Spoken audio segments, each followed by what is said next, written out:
On behalf of Annamalai University, Department of Physical Education, international webinar on rebooting and opportunities in physical education and sports, I welcome all the participants to the day 7, session 1. On this occasion, I take privilege to introduce our resource person, an eminent, a dynamic person, Dr. Syed Ibrahim sir, Professor, Kingfield University, Saudi Arabia. Sir was former Principal Director of Physical Education, Usmania University. Sir is a dynamic football player. Sir has published more than 50 articles in international journals, and he has published 2 books. And Sir has participated international conferences in London, Istanbul, China, and with this track record, I would like to call Professor Syed Ibrahim sir to shower his ideas and his expert opinion on sports training. On behalf of the organizing committee, we welcome you, sir. Thank you very much. Can I start, Dr. Venu? Yes, sir. Yeah. Thank you, sir. A very good afternoon to all of you.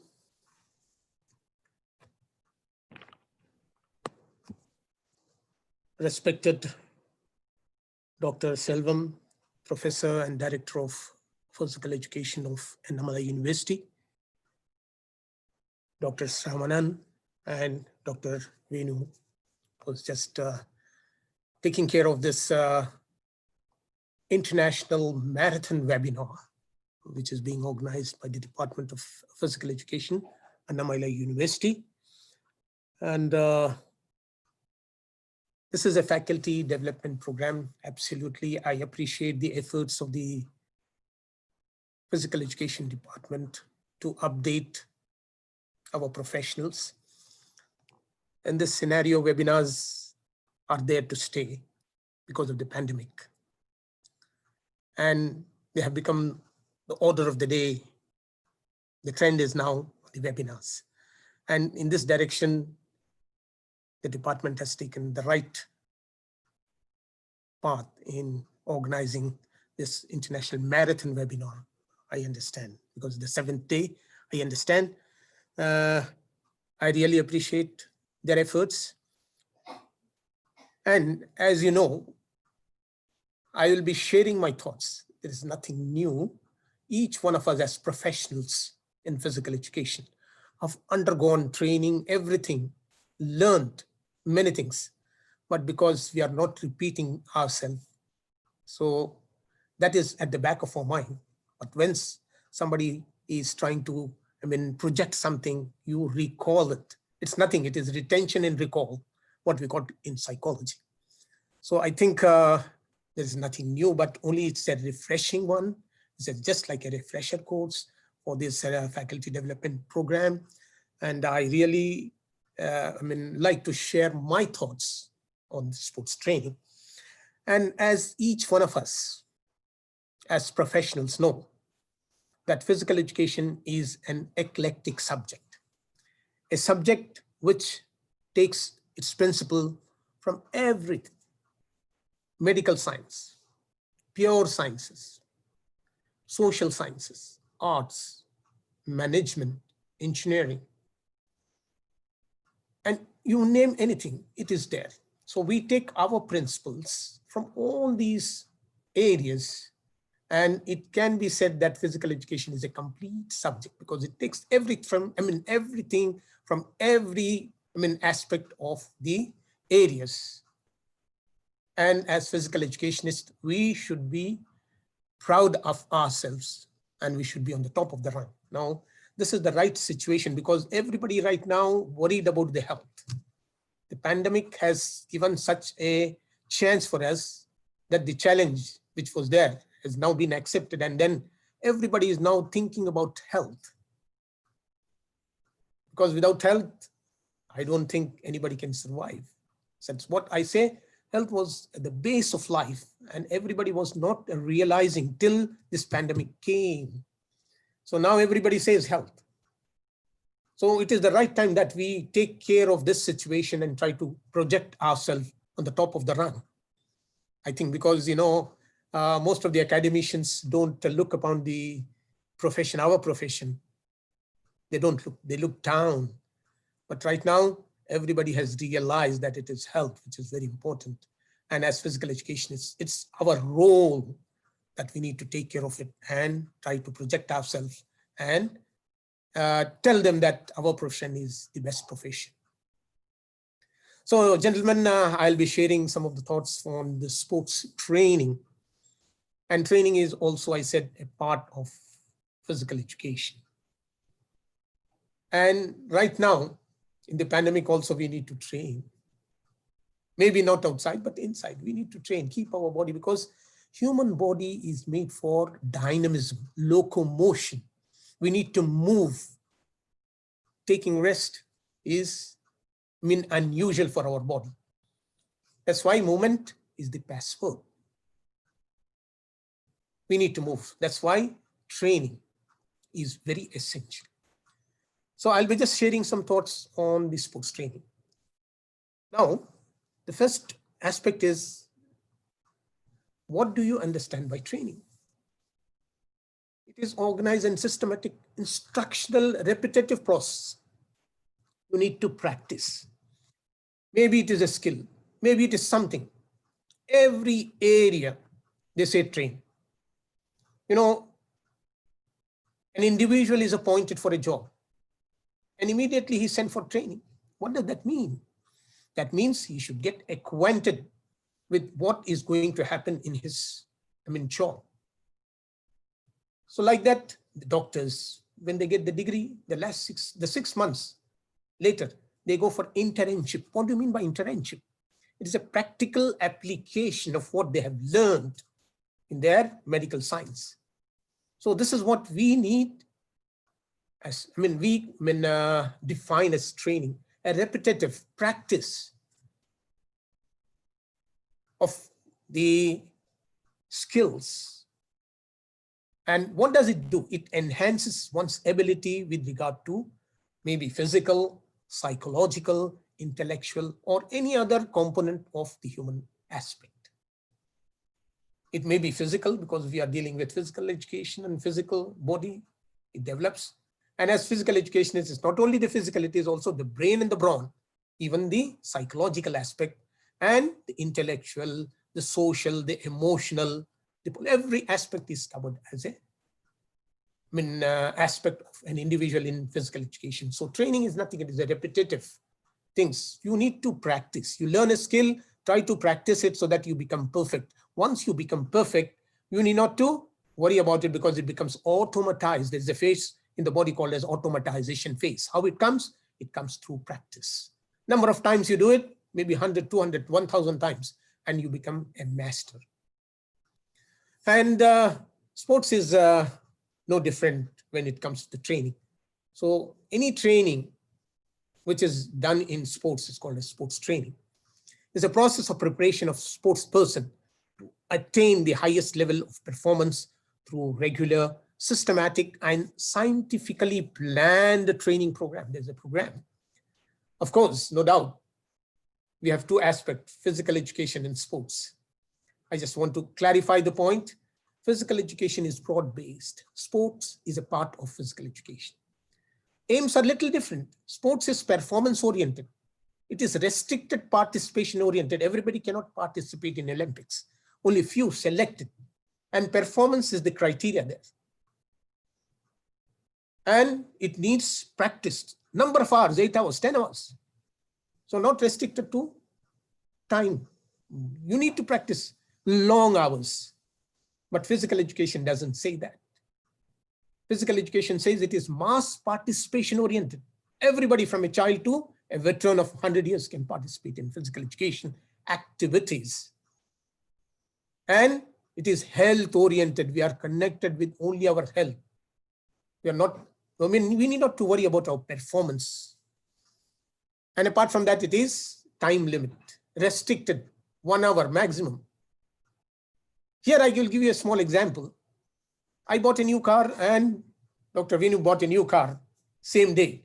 Dr. Vinu goes 50 kilometers and come back every day. I go for 200 kilometers every day and come back. Multiply with 7 into 200 or 300. Multiply 50 with 7. That is 1 week, 1 month, 30 days, 1 year, 365 days. The car which has traveled 365 into 300 kilometers and 50 into 365, you can imagine that the car which is traveling less is just coming out from the showroom, whereas my car, it has deteriorated because of the wear and tear. That is mechanical, this is biomechanical, the body. So anything you try to do for long hours, we don't need it. We need only health. Our motto is health. Give health to each and every individual. But sports says it is performance, high performance oriented. And, you know, people think sportsmen are healthy. Of course, maybe a few, but most of them, they suffer in the later years. You can see the case of Muhammad Ali. He took the box at the ripe age of 45 years. And, you know, it hit the brain. The brain is not stationary, it is oscillating. Once the power of the 250 pounds come in, the brain oscillates and the chain bed cells which control the finer movements of the body are destroyed. So he had Parkinsonism. Take the case of Carl Lewis, the person who was the fastest man of the last millennium. 16 years speed, 16 medals. And what is his fate right now? He's on wheelchairs. Can you imagine the fastest man of last millennium being on the wheelchair? And he gave a statement, take back my medals, give me health. Can anybody give health? Is health a commodity you need to go and purchase? No, I don't think. My health, I have to take care. Your health, you have to take care. I can talk because my tongue plays gymnastic. I can tell anything.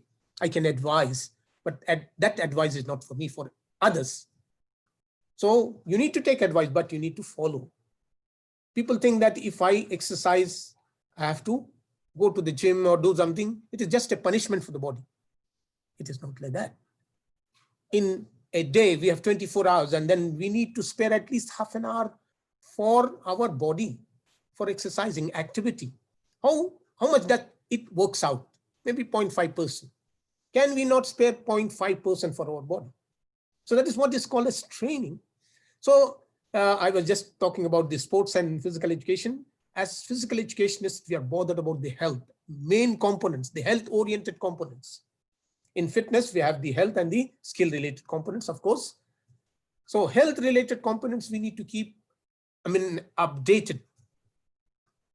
Then we will be living a healthy lifestyle. We get life once, and you need to live a healthy life throughout yourself. Like from 0 to 18, there is a spurt. From 18 to 40, there is a plateau, straight line.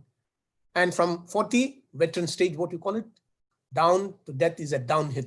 But if you have been very active in the plateau stage, this line will go straight, it did not come down. So that's the reason why you remain healthy. If you do minimum activity, if you do maximum, at the age of 40, downhill you will go down. So sports training is nothing, it is a, what you call as the preparation of a sportsman for getting high level of performance through regular and systematic and scientifically planned training program. And what are the aims of sports training? I'm just talking about sports training now, not the physical education part. So improvement of physical fitness, as you know, the components of physical fitness, the health related, the skill related, highest level of performance to achieve the top level performance. You need to get, whether he's a athlete, whether he's a player, you need to perform at the highest level. And acquisition of motor skills, the skills which you perform, you acquire it, become proficient in it. And improvement of tactical efficiency. Now, of course, technique is their tactics. Tactics is how you try to plan out against an opponent, how you use it. You know, I remember pretty well one of the greatest tactics which was used on the football field. there was a match between England and Portugal. And in Portugal, we had one very good player, Eusebio, and he used to take the penalties. And in the England team, there was Gordon Banks, a very good goalkeeper, the best goalkeeper in the world. So before the match started, the manager of the England team told, if the opponent get a penalty, this man will come and take it and he will kick it on the right side. You don't do anything, just fall down on the right side. And actually, unfortunately, the Portugal team got a penalty and the same player, Eusebio, came and kept the ball on the spot. He went back. And then one of the Portugal player, came and told something in the ear of the kicker, Eusebio. He told something and he left. And then Eusebio kicked the ball, penalty, on the same spot, what his manager told. The goalkeeper falling on the right side, he felt, he dived on the left side. So this is just a tactic, how you use your plan. Because he thought after the match was over, the manager asked, I asked you to do this, why you did this? He said, yes, I would have done that. But the player, somebody came and told something in his ear. I thought he has changed his mind. So I dived on the left side. So this is what we call it as the tactical plan. So improvement of the tactical efficiency, education and improvement of mental capabilities, because mind is one which controls. Brawn and brain, what we call it. So the mind controls the whole aspect of our physical, emotional, everything. So what are the types of sports training? There are many sports training. I have just jotted down many things, which I think each one of you know: aerobic, anaerobic, altitude training, alternate pace, continuous, forklift, hypoxic, interval, plyometric, resistance weight training, sand training, TerraBand, technical, tactical, ladder. There are many other things named by different people, but the total, gist of this training is to develop the wholesome personality of your body, the total body of an individual. Now we come, because training is a very broad, component, and it takes, as you see in the syllabus, we'll be covering in one semester.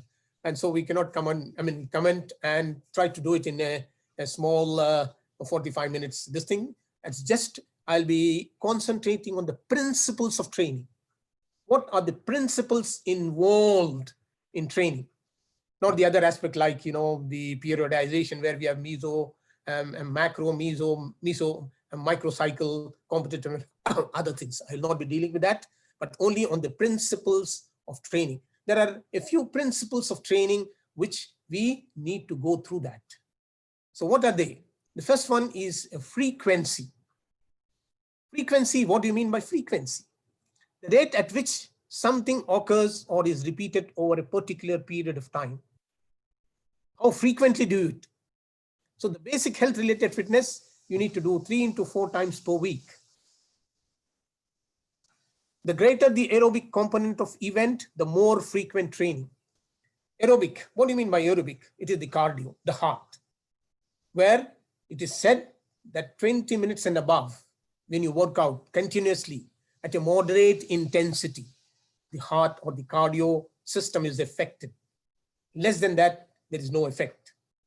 So the cardio component, if you want to develop, you can increase the frequency. Non-endurance athletes, frequency 3 into per week, that is 3 times per week. Most endurance athletes, they do 4 to 6 times per week.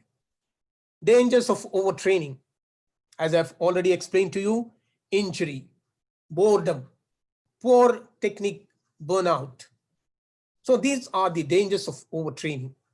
Dangers of undertraining, if you do less training: loss of motivation, poor or no improvement at all, because you stand stagnant. If you do every day 20 minutes, you're stagnant. There is no improvement. There is no, declining. Just you're maintaining. So this is first one, the principle, the frequency. The second is intensity. The level of effort a person exerts during exercise relative to his or her maximum effort. So we call it in weight training as 1 RM, 1 maximum repetition. That is, if I'm 100 kgs, if I'm able to lift 100 kgs, maybe in my chest press, it is called as 1 RM. So the intensity, how you're putting in your effort, the maximum effort you're putting, how hard I should be training. Why do we need to train at the correct intensity? Why? What are the reasons? Correct intensity provides sustained improvements in performance due to physiological adaptation. So all our systems in the body, we have 12 systems in the body, all these systems, because there is another word called adaptation that I will be talking later. So, but they get accustomed to the training what we are doing. So the intensity, the effort you're doing will definitely help to see that all these physiological adaptation take place. Too much and we risk injury and burnout. If you have too much of intensity, we have the risk of getting burnout or getting injured. Too little and the gains are small, if at all. By manipulating frequency and intensity, we can overload the system, thereby making improvements. The next part is coming as overload only. So when you can manipulate these two, the number of times you do and the effort you're doing, you can try to overload. Intensity is measured by heart rate. You know, the maximum heart rate individual can have is 220. To know your target heart rate, we call it as the target heart rate. You minus your age, you get it. Suppose 220 minus if you're 40, it is 180. 180 is your target heart rate. And based on the target heart rate, we calculate the percentage you want to do. 70% of 180, 60% of 180, or you want to do 180, 100%. It's left. Heart rate, perceived exertion rate, repetition maximum. So these are the things used in the, you know, what you call as the training. The, repetition maximum, subjective measures and feelings. Now the duration, how much time you should do. We talked about frequency, we talked about intensity. We are now talking about duration. The length of time we train, how much we should train, or the time of stimulation. By manipulating duration, intensity, we can overload the system and make adaptation. So duration, intensity can lead to overload, or you can take these two to help for overloading. As fitness increases, duration needs to increase if you wish to improve. You want to maintain, continue in the same aspect, but if you want to improve, then the duration of your workout should go up. Because without it, adaptation improvements will slow down or cease. It will not improve. It will be stagnant if you're not increasing your duration. This means that the athlete needs to devote more time for training.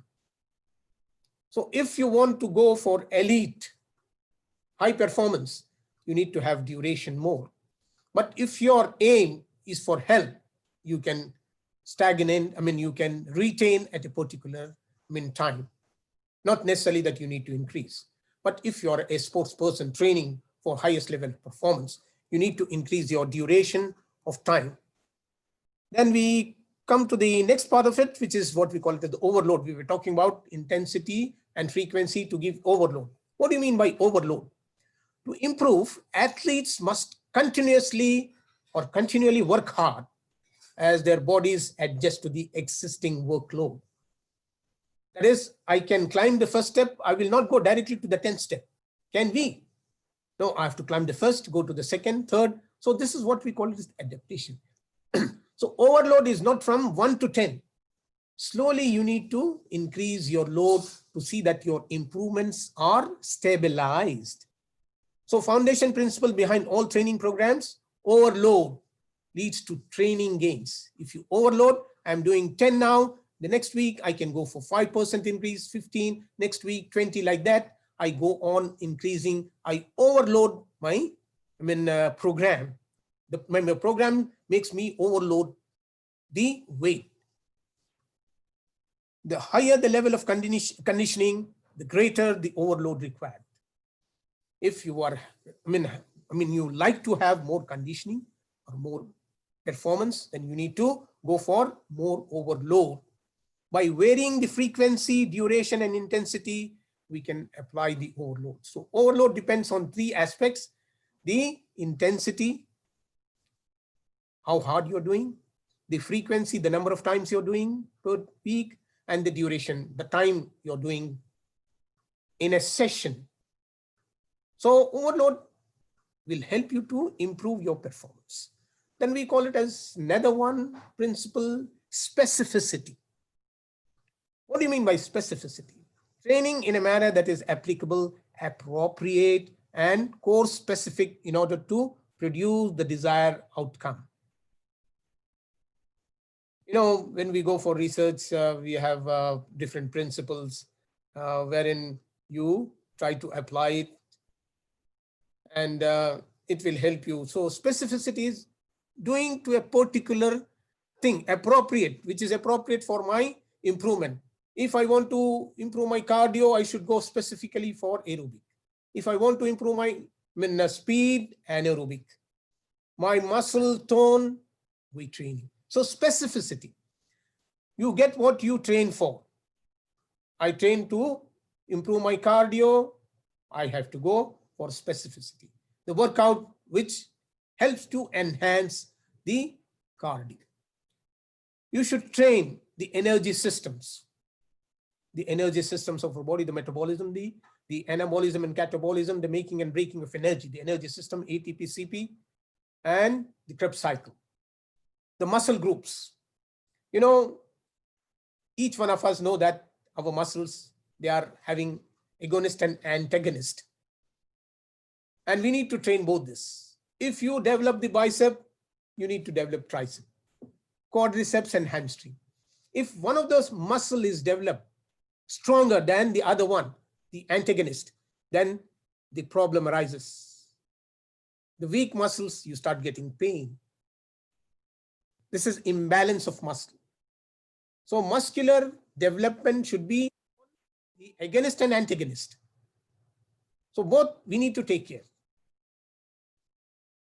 So we need to develop the muscle groups specific to the sport activity being played. Suppose I'm a basketballer, what I need, what are the components I need, that I need to develop apart from the general fitness of an individual, specificity requirement for basketball, for volleyball, for swimming, maybe for athletics, whatever we require.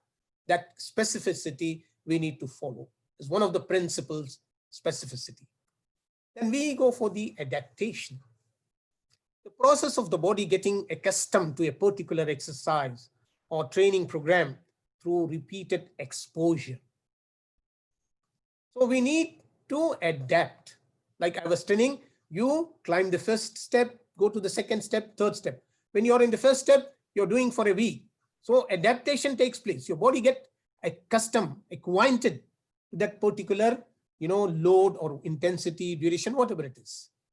So we need to get adapted. The body will adapt in response to frequency of training, intensity of training, duration of training, and specificity of training. So all these 4 components, what we talked about, are the base for getting adaptation. Adaptation tends to occur early on training. As time progresses, gains may lead to become smaller. This is known as the law of diminishing returns. Like an athlete, as a sprinter, he started and he has clocked 10 seconds. And he's training over a period of 2, 3, 4 years. Maybe very little improvement. Maybe he will reach 9.8 or 9.9 only. So this is diminishing returns because of the law, what we say is. Become smaller, this is known as the law of diminishing returns. Very less. Improvement at the highest level become very, very meager, very less.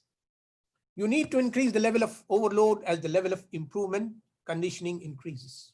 You need to go for higher, level of overloading principle. Physiological adaptation. What are the physiological adaptation which take place? Increase the heart volume. What you need to, concentrate on for the adaptation? increase your heart volume. You know, as you train, we cannot send a small dumbbell to your heart and make it work. It is the heart muscles which need to have bradycardia. Improve. You know, a person who has an athletic heart, our heart is, everybody's heart is fist size, but if you train, the heart becomes bigger. You know it pretty well. It's called as an athletic heart. The athletic heart is the one which is trained, highly trained, which recovers back very quickly after an effort. You know, one of the, and it's measured by the resting heart rate or the pulse rate, whatever it is. If your resting heart rate is down, that means your heart is more conditioned. The lowest heart rate recorded, resting heart rate, was 28 beats per minute. Can you imagine? 28 beats per minute. That was for a marathon runner. To go from 28 to 220 or more, maybe 180, 170 or 190, his target heart rate. How much time it will take? It will take hours, and he will not get tired at all. So a conditioned heart is the one which is highly trained.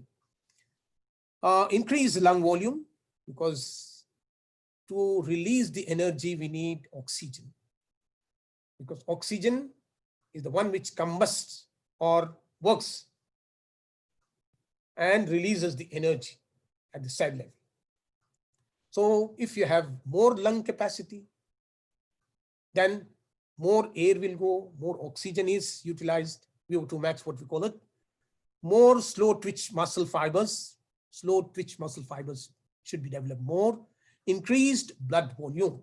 Of course, when you start, trying to increase your intensity, do higher workout, blood flows out at a higher rate, 5.5 liters per minute ordinarily, but when you go in for high intensity, it goes multiplies like anything, and blood will flow at a higher rate. So you need to increase the blood flow.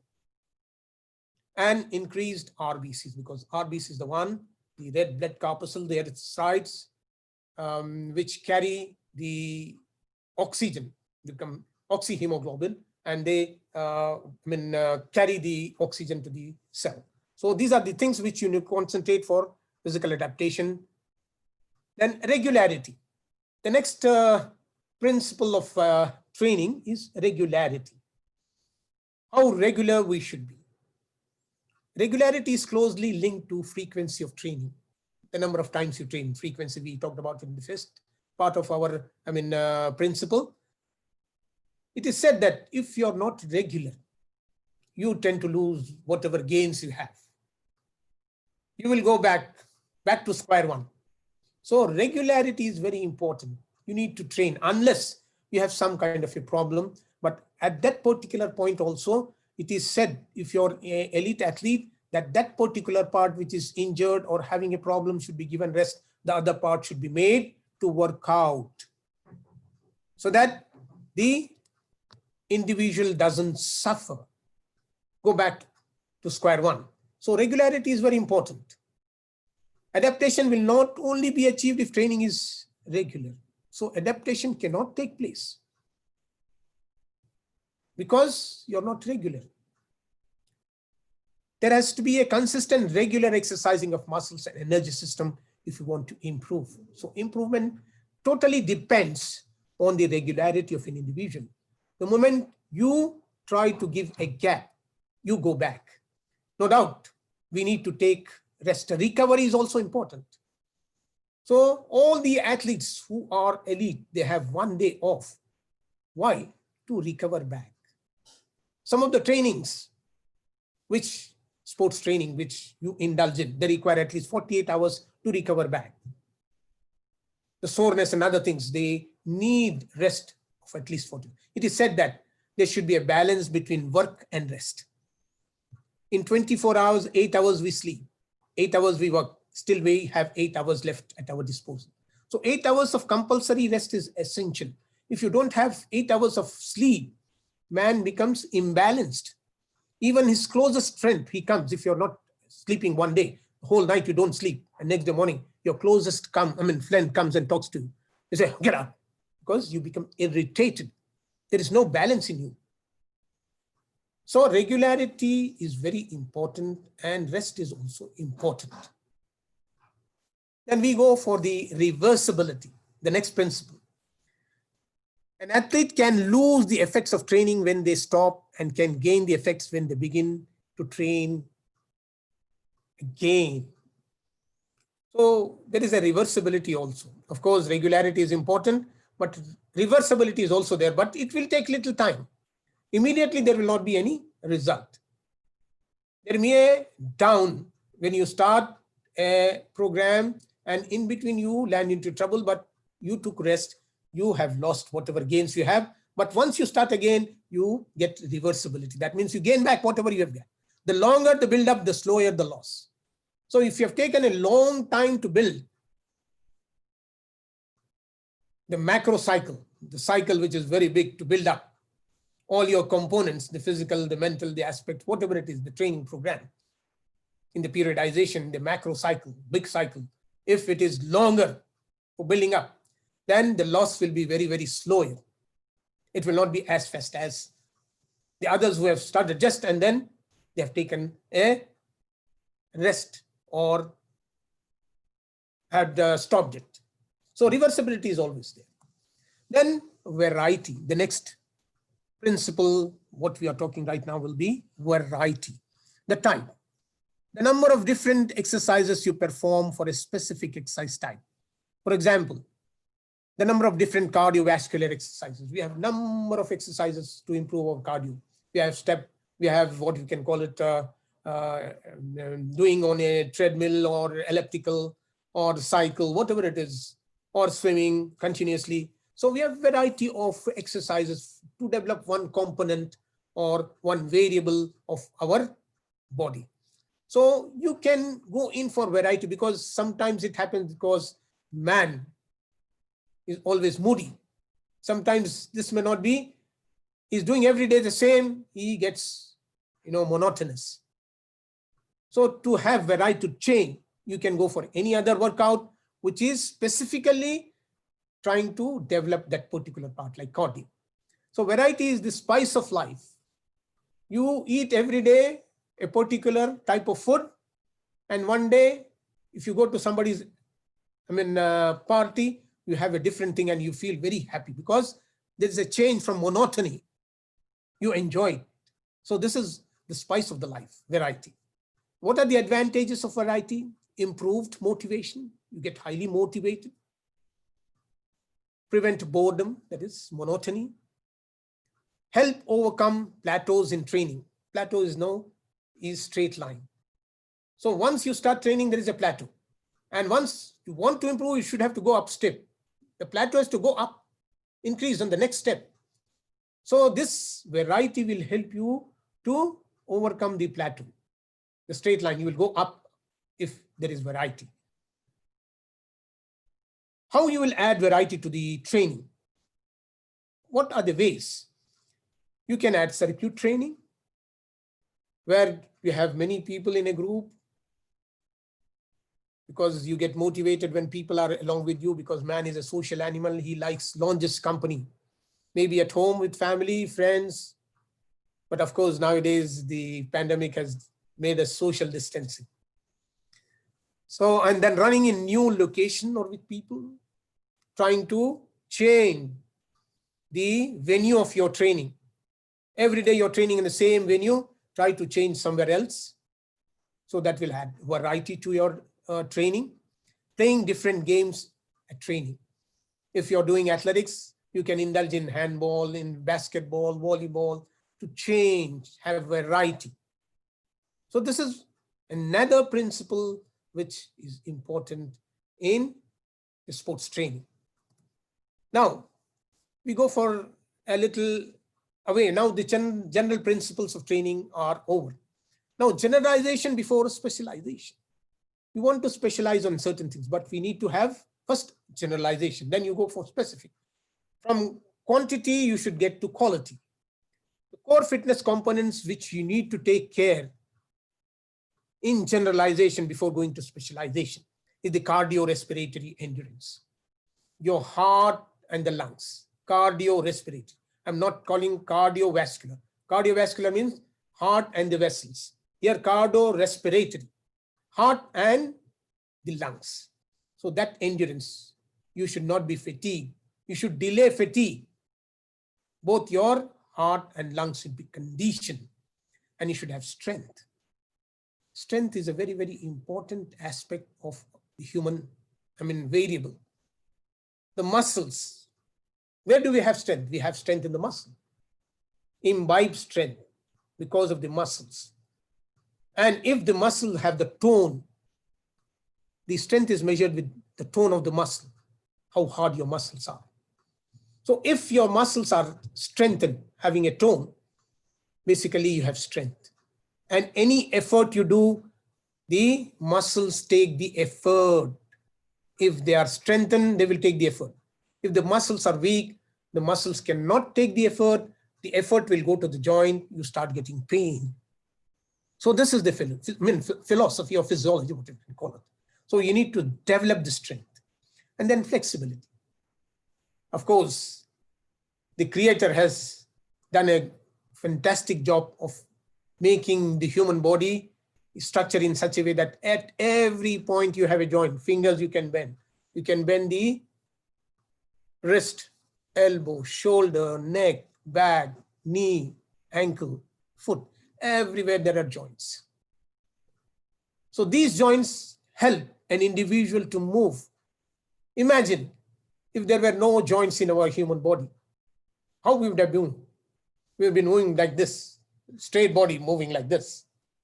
But because our body has joints, the levers, which we can bend and then try to move, run, do any kind of an activity. So flexibility is the range of movement of a joint. The more flexible you are, you have no problems even in your old age for moving. Because as I've told you, locomotion is the password of our human body. You see a gymnast. Can you imagine a gymnast trying to roll like a ball, fly like anything? How? Because his flexibility, the range of movement, the ligaments which are there at the joint, holding the joint, they are more flexible. How? Because they have been exercising, stretching exercises. So flexibility is the range of movement of your joint. Higher the range, no problem for your movements. So these are the basic components, what we call it, the health-related components, where strength also is connected with the endurance, the cardiorespiratory endurance, strength, flexibility, and body composition also one of the important aspects, because we need to control our weight. And the simple formula for that is the BMI, where you calculate your body weight in kgs divided by your height, meters square. So you should get an answer between 18.5 and 24.9, as all of you know, kgs per meter square. This is the normal weight, from 25 to 29.9 overweight, 30 and about obese.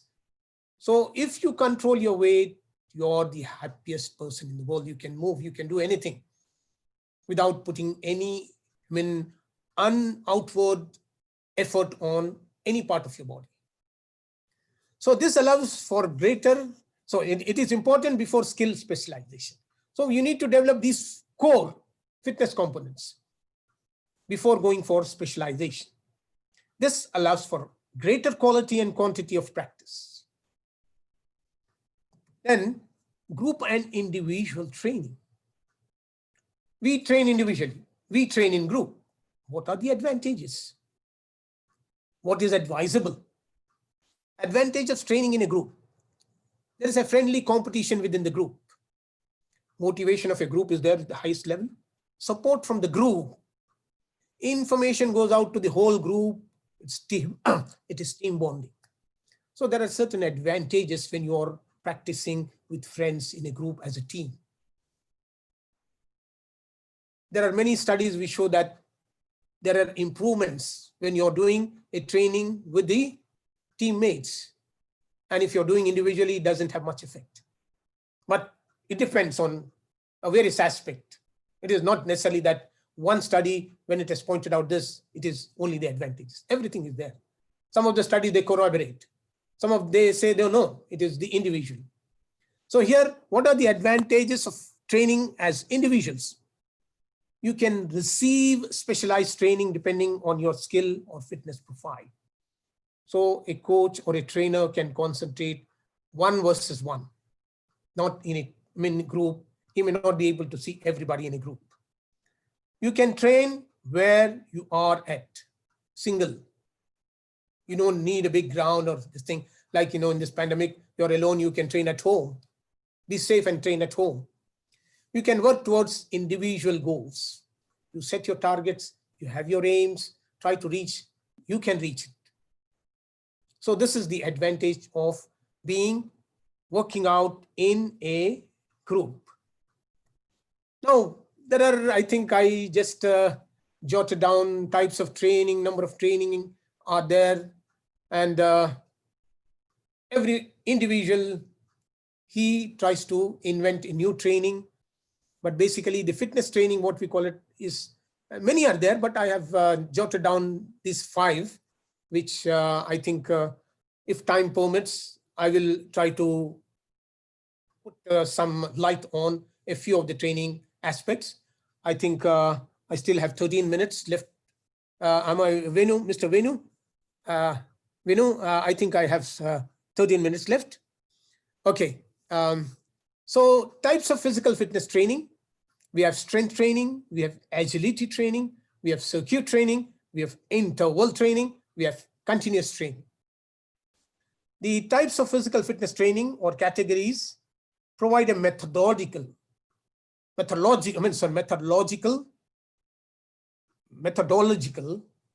or systematic way of achieving physical fitness. I think I clearly define what physical fitness is. Physical fitness has components of health related and skill related. Because each has its own purpose, each also has its own advantages and disadvantages. Employing a right mix of 2 or more of the aforesaid types of training can promote all-rounded physical fitness. For example, a combination of agility training and eccentric and coordination training is useful in sports that require strength, endurance, and coordination, such as basketball and football. A combination of strength training and continuous training benefits individuals who want to maintain a certain type of physique. So you can try to combine. It is not necessarily you do one training. You can have combination of 1, 2, 3, depending on your program and depending on what you want to develop, the requirement, the aim you have.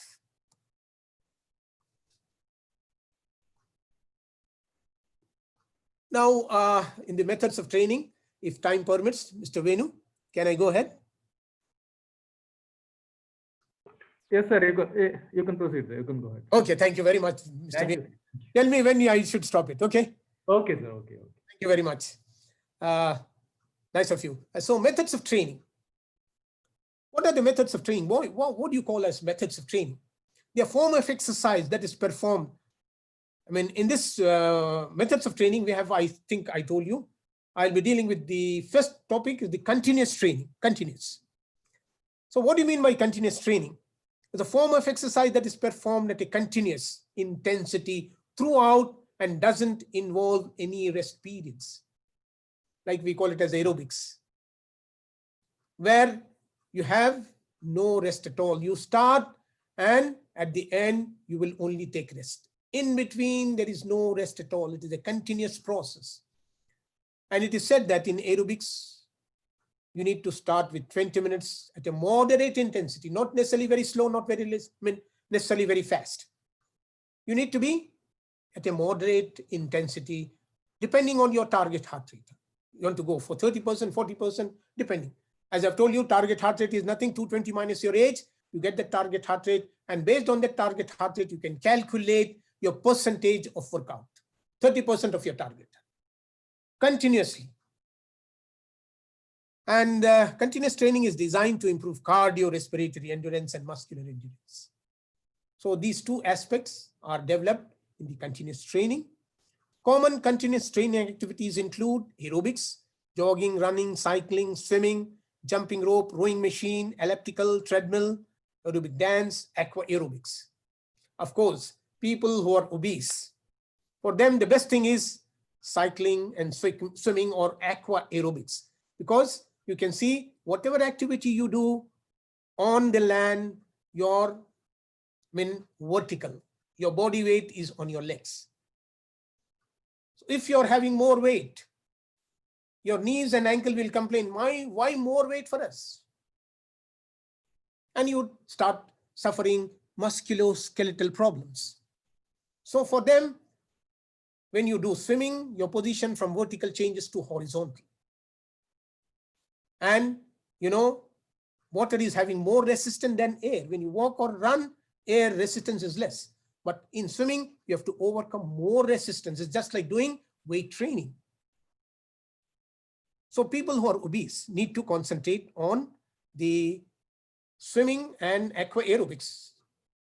In the water, you have aerobic exercises done, so that the buoyancy will definitely help you to have less weight on your body, and you will not have, face any kind of musculoskeletal problems. But others, you can try to do activities of aerobic training.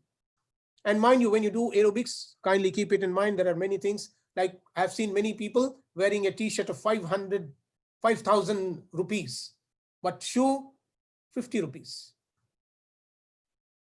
The t-shirt nobody is going to look at. Of course, many people for personality, they can. But where is your weight going on the feet? So you should have a 5,000 rupees shoe and a 50 rupees t-shirt. A nice, beautiful shoe, spongy, so that it doesn't give you these shocks. Because when you run on a hard surface, the shocks are there being given to the body, that is translated throughout your body, especially your backbone, ankle, backbone, everything. So you should have a very beautiful shoe. And also try to run on a soft surface rather than running on the roads. People who are doing marathon run, they have to run hundreds of kilometers per week. They have to cover, they run on the roads, and basically their, musculoskeletal problems are more.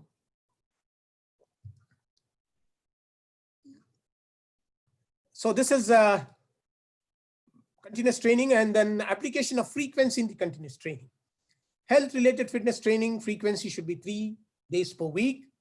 Sports-related should be 5 to 6 times. If training for competition in an aerobic activity, the frequency of the training increases as the aerobic component increases. So in the application of frequency, as you go higher and higher, you need to go up and up. And the application of duration, I said 20 minutes aerobic activity if you are health oriented, but it should be 1 hour and more than that if you're aiming at a higher performance. So application of the duration for elite athletes. Intensity, the aerobic capacity is developed by exercising with your heart rate at about 80% of your maximum. I told you, your target heart rate 180, calculate 70% of your 180. That should be the intensity of your training. You should reach that target heart rate. An effective method of establishing your training threshold is to use Carbon formula. Training heart rate, resting heart rate plus 0.6. That's maximum heart rate minus your resting heart rate. So this is the formula you can arrive at, or the simple formula 220 minus your age. It will give you your target heart rate. So the application of overload in the continuous training. How we can overload the system in order to keep producing gains. Increase the intensity of training, increase the frequency of training, and increase the duration of training. Resting heart rate decreases with appropriate training.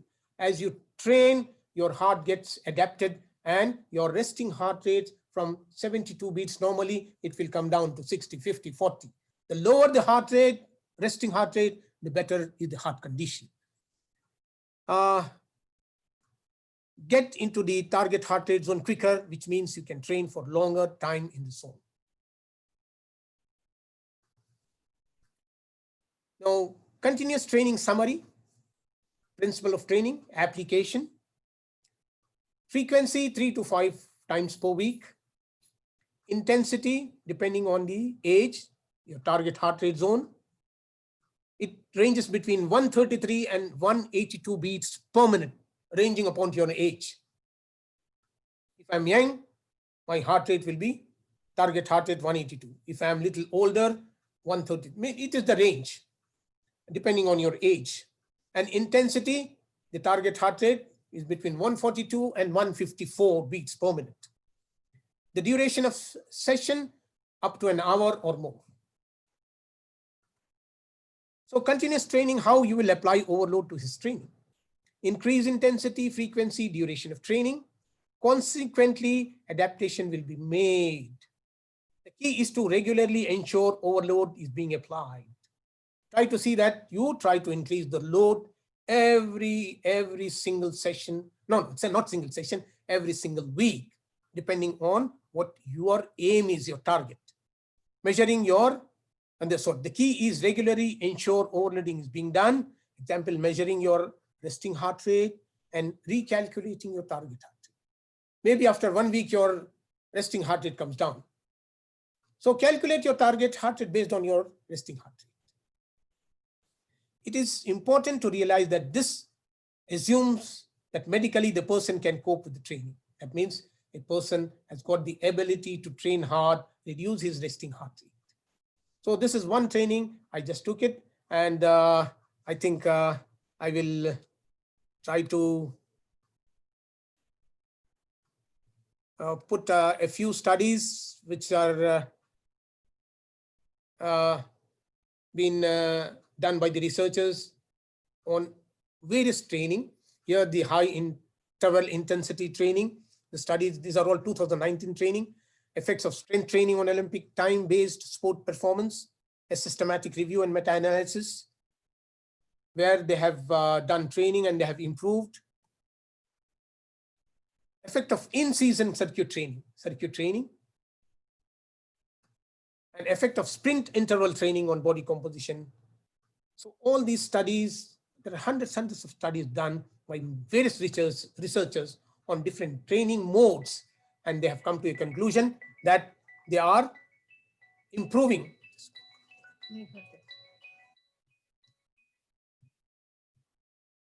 Improving day by day on the various components. So with this, Dr. Venu, thank you very much. I think I took the correct time. I'll 2 minutes less, I think. Thank you very much for giving me this opportunity, sharing my thoughts.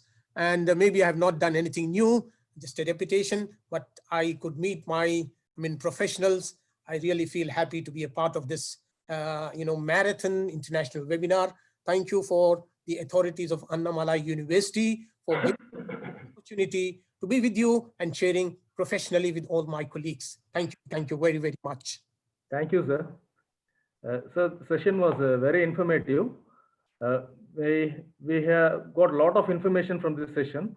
That is how adaptation takes place, and what are the side effects and what are the causes of overload, overtraining. And you have elucidated with very good examples from very good, that is two sportsmen, how they are suffering from, that is Muhammad Ali suffering from Parkinson disease, and Carl Lewis, what is the status of Carl Lewis.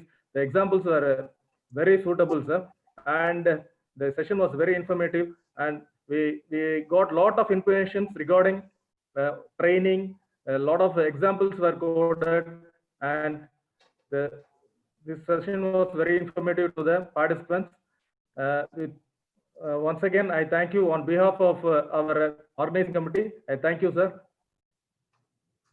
Thank you very much. Thank you very much, Mr. Dr. Venu, and feel proud and happy to be with you. We too feel very proud of you. Thank you, sir. Thank you for coming. Is there any questions? I'll be there. Thank you very much.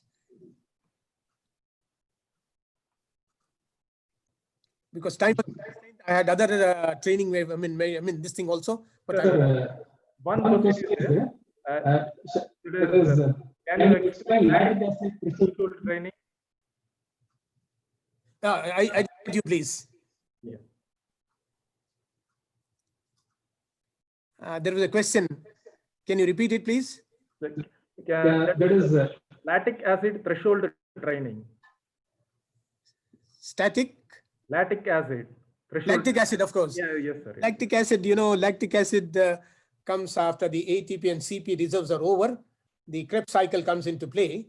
So that threshold, I think the aerobic training will definitely affect this threshold levels, because it is only the Krebs cycle which works for the aerobic training, because the ATP CP reserves will be utilized by the body when it is working continuously, and the Krebs cycle starts its working to give back the ATPs, 38 ATPs that's repeated in the Krebs cycle, which I think that threshold, it can be overcome by repeated overloading of the load, that is your intensity, frequency, duration of the training principles. It can overcome. Sir, that's it, sir. That's all. Thank you very much. Sir, thank you, sir. Mr. Venu? Yes, sir. Thank you very much. Sir, thank you, sir. Sir, could you please, close the sharing option, sir? Yeah, I'll share. I'll stop it. Yes, sir. Yes, sir. Thanks a lot. Sir, thank you, sir. Thank you for coming. Welcome. Given us a very good session. Thank you very much. Thank you very much. I will leave the session. Thank you, Mr. Venu. Thank you, sir. Thank you, sir. Welcome.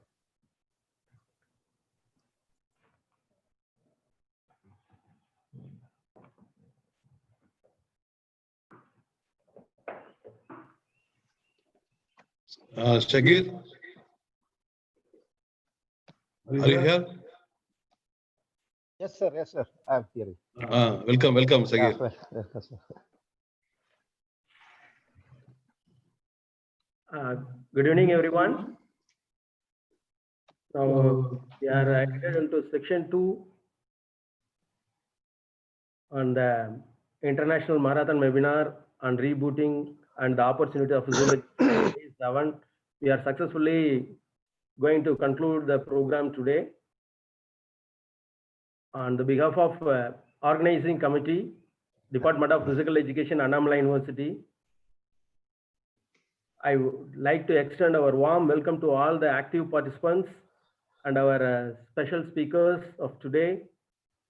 First and foremost, it's my indeed privilege to introduce today's session speakers, Dr. Zakir Hussain sir, Director of Physical Education, University of Calicut.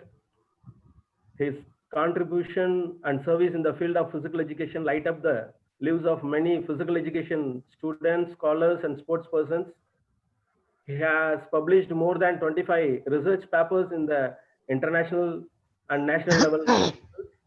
He has presented more than 50 papers in the national and international seminars and conferences. He is the national record holder in the long jump. He acted as a project officer Delhi Commonwealth in the year of 2010.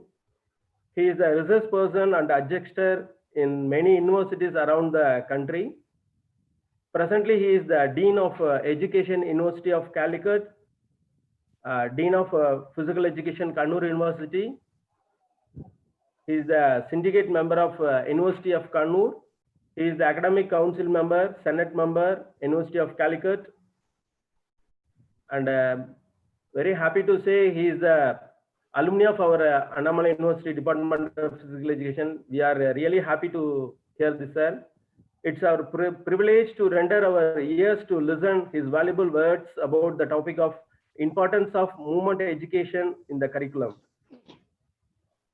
We warm welcome to you, sir. On behalf of organizing committee, I hand over the session to our Dr. Zakir Hussain, sir. I welcome you, sir. Please. Thank you, Dr. Vinu, for your inspiring words about me. Thank you, sir.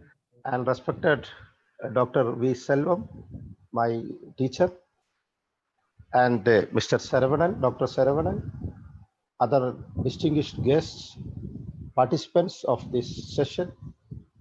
First of all, I express my sincere thanks and gratitude to Dr. Selvam for giving me an opportunity to interact with you. This is a session of interaction. What I observed and what I realized these things I want to discuss with you. I want to share with you. That is the main aim for this session. It's a different topic, and I believe this is the need of the hour. So my topic is, I completed my MPed and MPhil PhD from Annamalai University. I'm very proud that I was an alumni of this institution, and I got many experience from Annamalai University in the field of sports. And Dr. Vinu told that I worked for Commonwealth Games, and I have a lot of experience, acted as a member and convener of many sports associations and other organizations. And more than 20 years, I worked as a physical education lecturer. Around 12 years, I worked in an affiliated college under Calicut University. And last 8 years, I'm working as a director of physical education, University of Calicut, the largest university in the state, around 450 affiliated colleges. And we are conducting around 70-75 intercollegiate and inter-university championships. From all this experience, I can share with you some of my ideas, my points before you. So last session, Dr. Said Ibrahim, he has mentioned very clearly about the sports training and its benefits and its consequences. So it's a different topic I am taking today, that importance of movement education in curriculum.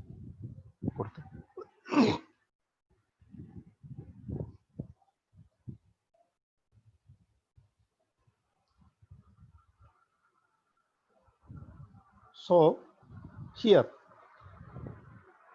before starting my topic, I'm asking you some questions before you. So we are all physical education fraternity. You are all coming from physical education fraternity. We are all working for the development of sports activities in the country, especially in our state. So what is the present condition of our physical education curriculum in our state? I can say that it is very pathetic. So we were the students in schools. What was the condition? The same condition is continuing now itself.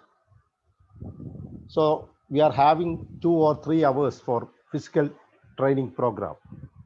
What we are doing, we are rushing to the ground and we are involving some physical activities. Like if we are getting football, we will play football. If we are getting badminton, we will play badminton. There is no warm-up. There is no warm-up, only play. So without proper recovery, we are coming back to our classroom. This is not the proper physical education. The proper physical education to give awareness about the physical education and its importance. Suppose someone asked me, what is the question of the hour? The question of the hour is nothing. Physical fitness. That means health. Health is the question of the hour. So we can see in our schools or colleges, 90% of the students are not involving any physical activity. They are going back with some WhatsApp or Facebook. They're always involving that technological aspect. But only 5% or maximum 10% of the students are involving in sports activities. That is the problem we are facing. Around 60% of the students of Kerala are below physical fitness level. And the same, around 60 to 70% of the youths are below the physical fitness level. So the only solution is physical activity. So we are all facing a very critical situation now. COVID-19, a pandemic situation is going on. No medicine has invented by any of the medical company or World Health Organization. But what World Health Organization is saying, or what the medical experts are saying, the only medicine is physical fitness or immunity system of the body. So how to develop the immunity system? Only through physical activity. That we know. I'm not say a lot of things about physical fitness. That's are the basic things you know, everybody. But what is the problem of the system? That is physical movement education. That means physical literacy. We are not ever heard about physical literacy. A student is starting, see, when from the birth itself, his movement is starting or her movement is starting. But when our curriculum, when our language is starting, it is from the school level or the curriculum. When the curriculum start, we are starting learning. We are starting learning English or Maths, Malayalam or Tamil or Urdu. What language we are learning? It is from 5th standard, means first standard itself or LKG itself. So we are starting our movements from the birth itself. So here is the major issue arising between us. So we need the question. We need to answer the questions. The question of the hour is health. So here, I'm just sharing my ideas about what is movement education and what is physical literacy. So before that, I'm coming to one point because we are all, I told you, we are all teachers. We are having experience with the students. See what our parents are thinking. Our parents are competing each other for making their children as the best in the class. That means the mark aspect. So my student, my children is the best in the class. But how many parents are thinking about the health aspect of the students, their own children? Only few are thinking. That is the major problem we are facing. See, suppose we don't have, suppose we are not acquiring the physical fitness, we can think it, we can think properly, we can sleep properly, we can smile properly. That is the problem we are facing. The current situation is going like that. Many of them are blaming us. Oh, they are PT teachers. We are not a PT teachers. We are PET, physical education teachers. We are education, physical education. But others are telling we are PT teachers. It is a wrong concept. We have to change this concept because we are studying anatomy, we are studying physiology, we are studying training methods, all aspects we are studying. With the body, total body mechanism we are studying. The maths teacher is studying only maths.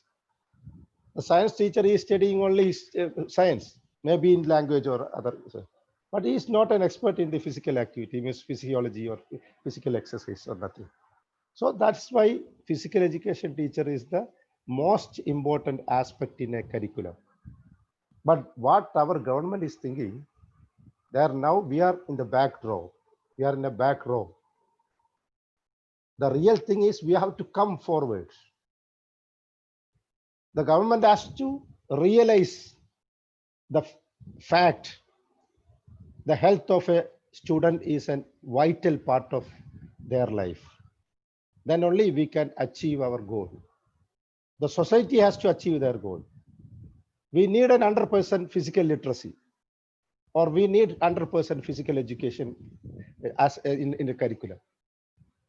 Recently, our central minister, sports minister, has announced that next year onwards, all the schools under CPSE are compulsory study the physical education as a compulsory subject. They will brought this subject in the curriculum. It's a very positive remarks from the Sports Minister of India. We hope it will be happened. So what is physical literacy? So I am coming to this point. The rising inactivity among children and its consequences threaten the future health of a new generation, and problem needs to be addressed immediately. This is the problem. So I told you 61% of the Indian school going children are without the right fundamental movement skill needed to engage in sports. They don't know how to walk, how to run. They don't know. So this is the problem we are facing. And 43% of the children have less than ideal level of physical fitness and unhealthy BMI values. This is not, this may be changed. Maybe this more than 50%. In different states, it may be changed. It is a study, depends on the national level, but maybe in the state level, it will be high. That is the problem we are facing. Suppose we are asking a question to our students. How many of you are physically fit? How many of you are socially fit? How many of you are mentally fit? They can't answer because they don't know what is physical fitness, what is social fitness, what is emotional fitness. But they are getting awareness while we are asking. They are getting some awareness. What is social fitness? What is physical fitness? So they will get some ideas. Then they are trying to adopt this or to acquire the knowledge. What is the social fitness? What is the physical fitness? These are the things that they can acquire. So that is the major problem we are facing in the recent scenario. So this is the things happening. Then another thing is physical literacy means, we are studying the alphabets, A, B, C, D in English, and in Tamil we are studying the alphabets, Tamil alphabets, Malayalam, we are all studying. Then how many of you are giving awareness about how to walk? So this is the basic thing we need to concentrate on the individuals or the students. The walking, I tell you, 90% of the community, both the children's and the youngsters and all the community, their walking style is wrong.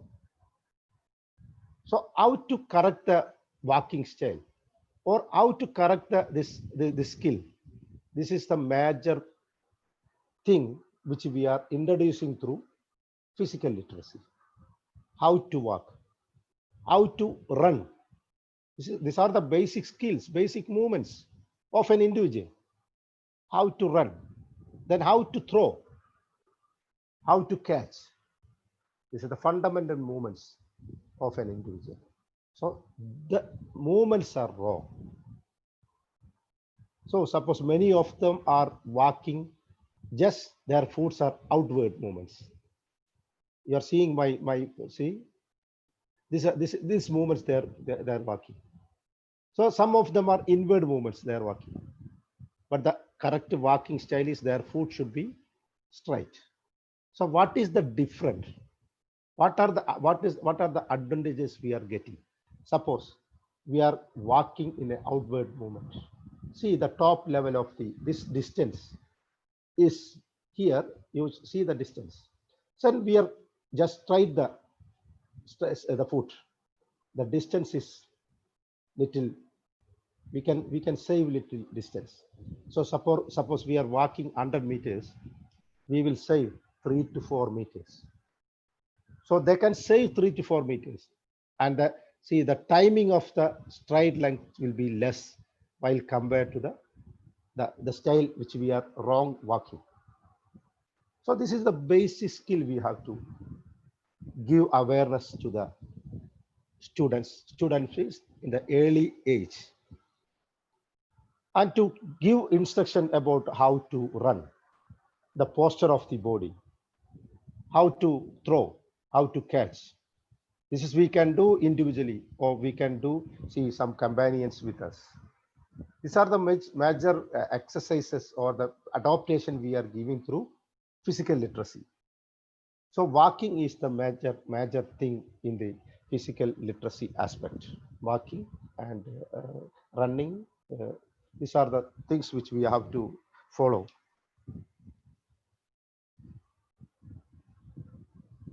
So one incident I will share with you, that Gobichand, once Gobichand comes for a program, and he, in his speech, he revealed that one badminton player, she is not a badminton player, she wants to study, to learn to play the badminton.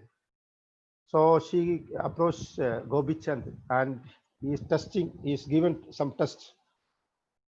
He thrown some shuttle badminton, so shuttle to catch, and he thrown many shuttles to catch, and she can't catch properly. Then he is very angry, and he asked, how many shuttles I given to you for to catch? Why you are not catching? So the time that lady replied, sir, you teach me how to catch. And he's saying that this is the first time he has experienced such an answer from a children, a student. It's a big lesson for him, because the movements, how to catch, what are the tactics we are adopting for catching, this has to be learned. Then only he can catch, he or she can catch. Otherwise, she can't. That is the basic skill we have to develop. Then only we can do further exercises or further competitions or whatever it may be. So we have to develop the fundamental skill gradually. Total physical testing by Kerala government and Sports Council revealed that, see, this is the position of Kerala government. Kerala, maybe it is different in Tamil Nadu or Karnataka. Total physical fitness testing by Kerala government and Sports Council revealed that 82% of state school students stands below the minimum recommended standard of physical fitness level. See, I told you, it's a pathetic condition we are facing. That's why I already told you that physical fitness is the most important thing in the curriculum, and physical education is the integral part of education. We have to implement this system effectively in all states and all in the country. A research shows that without physical literacy, children withdraw from physical activity and sports and turn to more inactive and unhealthy choice during their leisure times. That is the literacy time, competence to read. So what is literacy? Literacy means competence to read and write. That is literacy. So what is physical literacy? Physical literacy to do the exercise in a proper manner at the early age. I will tell you example later.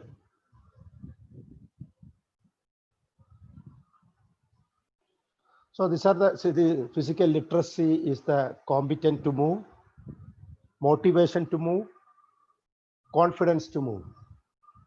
It has to be built up in the early age. We need confidence to move. This is the right way to move. We have to correct the wrong directions at the early age.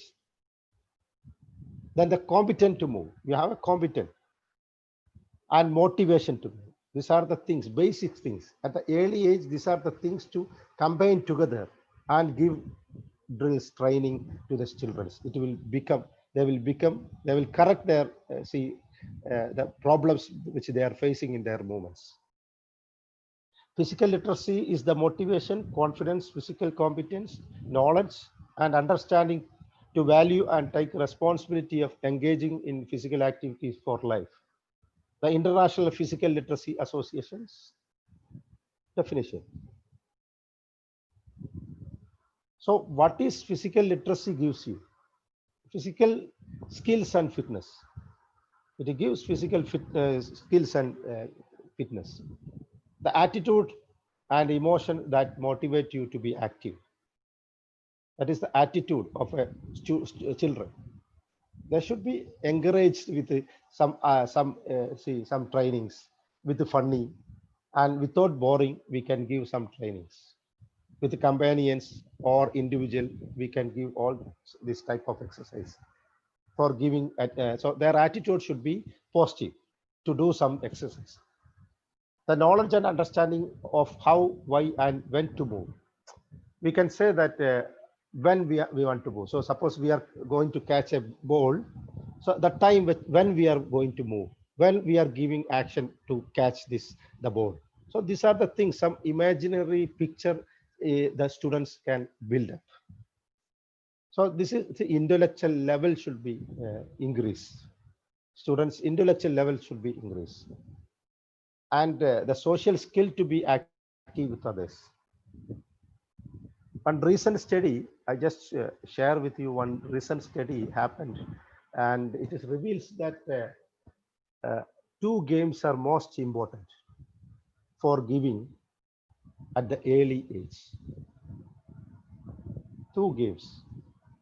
That is first one is table tennis, and the second one is Coco. Why it is compulsory to give at the early age? Because the children's intellectual level will be high when they are playing table tennis. See, we are playing in a shortest distance. Two players are playing, between shortest distance, and they are playing. They are hitting. They are taking the decision in a fraction of seconds. So they think it over. They are taking decision whether the ball has to shot or the ball has to drop, or see what play they are using. They have to decide in a fraction of seconds. So what is happening? Their intellectual level will be high. This automatically their intellectual level will be high. They are become physically fit more. They are very intelligent people. They are very active people. That is why table tennis is the most important game for a children's, for a upcoming player. And another Coco, we all know Coco gives all components benefits.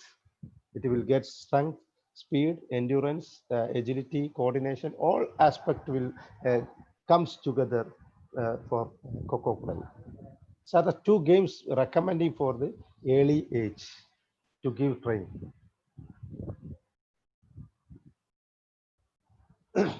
Another aspect, physical literacy is the development of fundamental movement skill and sports skill that permit the children to move with confidence and competence and enjoy the excel in wide range of physical activities and sports. The students should be enjoyed while they are doing the physical activities. They should not bore. They should enjoy the system which the teacher has to be giving. So they have to enjoy. This is the fundamental movement skills, fundamental sports skills. That is the skill has to be developed gradually. That is the physical literacy which we are aiming. A base for participation and excel. Physical literacy is the foundation of physical activities.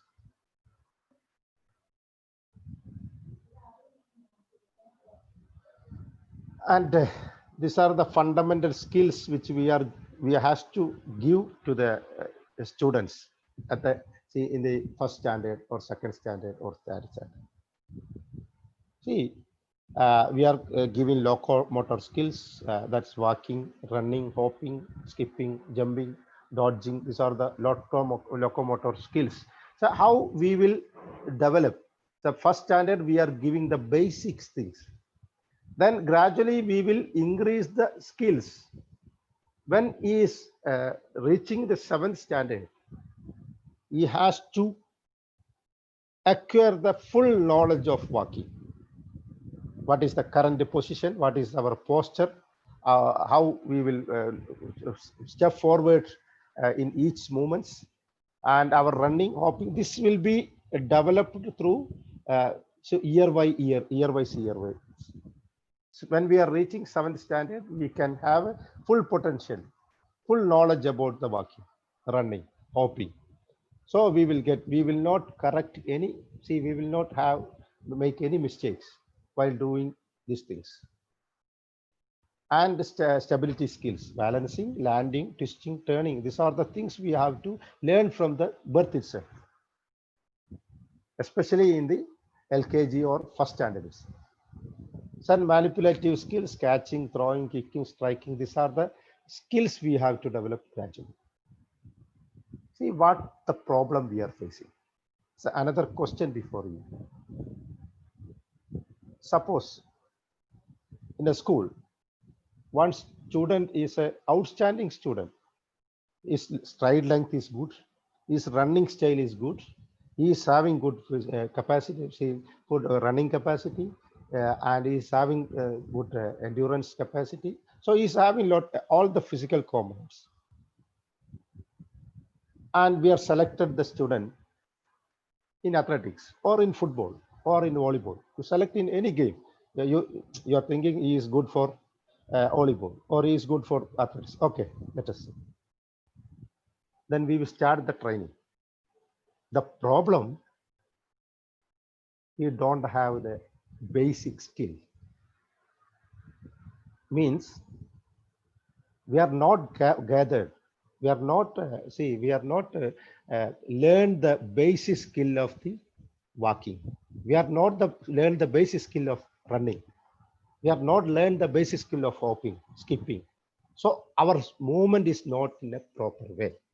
So at the, when we are studying 7th standard, at the age of 12 years,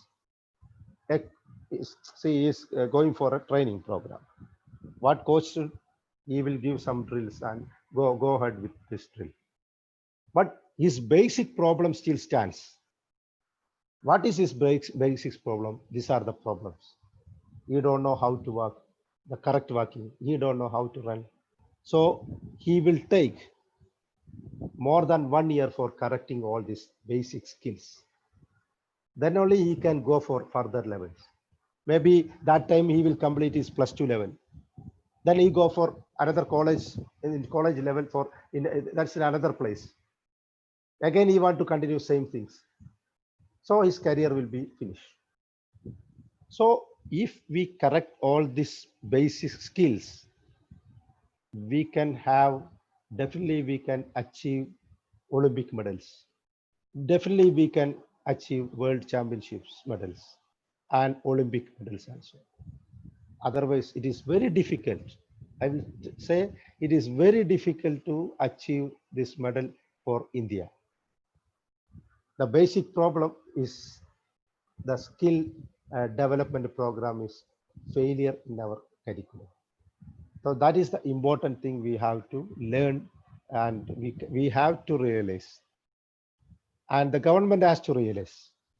Government has to give funding for enhancement of the sports activities in the schools.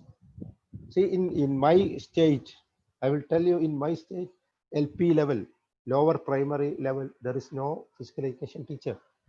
How can he learn? How can the children can learn these skills? Not possible. Then UP level, I think it is around 200 or 300 physical education teachers. In high school level, around 600 to 800 or 1000, that level physical education teacher. In +2 level, there is no physical education teacher. The +2 level is the major, their main age, the teenage, we can say there is a teenage, the 15 to 16 to 18 years, there is no physical education teacher. How can the students can develop their physical skills? It is impossible. So that is the problem we are facing. In colleges, some physical education teachers are there. So we have to develop all these things. We have to appoint, the government has to appoint physical education teacher in all schools and according to the student strength. Otherwise, we can do anything in the field of physical education and the health aspect of the students and the community.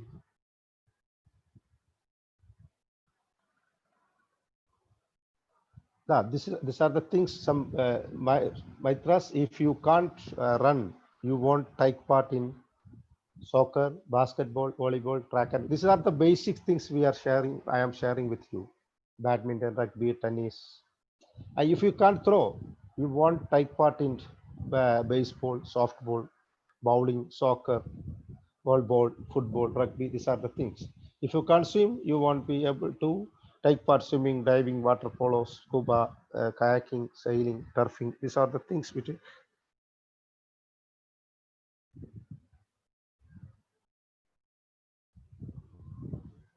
And how to develop physical literacy. Give children wide range of movements opportunities. Fun practice using different equipment and materials. So it should be fun. The practice should be fun. They should enjoy with the see the concept. I can share with you the AFI has introduced. Athletic Federation of India means World Athletic Federation has introduced a training program for children, not a competition. Solve some basic skills development for basic skills. So you just go through the site and it will be available in the Athletic Federation of India's website.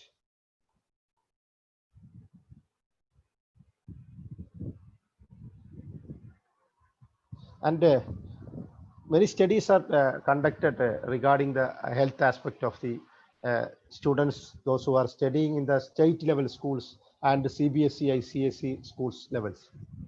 And the findings are, it's very amazing.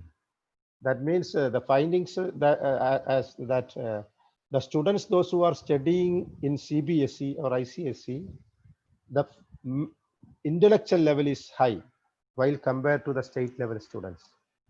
But the physical condition is very poor while compared to the state level students.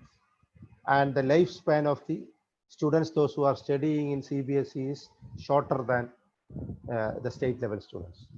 At the same time, another study about the state level students, for their physical fitness, 80% of the students are below physical fitness level. So see the pathetic condition. It is very much painful for us, especially as a physical education teacher. It is very much painful for us.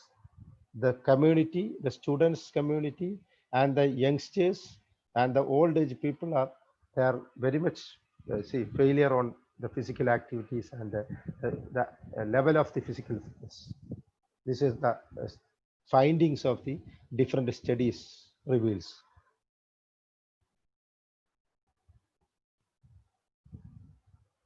And how is the FMS developing children's? These are the small things.